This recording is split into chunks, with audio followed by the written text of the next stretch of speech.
அனைவருக்கும் வணக்கமா.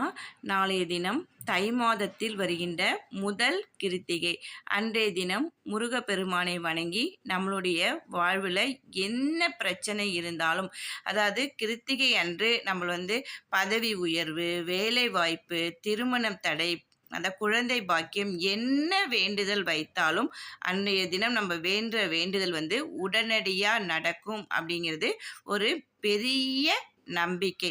அதனால அங்க பக்கத்துல இருக்கிற கோவிலுக்கு நீங்க போயிட்டு, அதாவது உங்க வீட்ல இருந்தே மாவிளக்கு எடுத்துட்டு போங்க.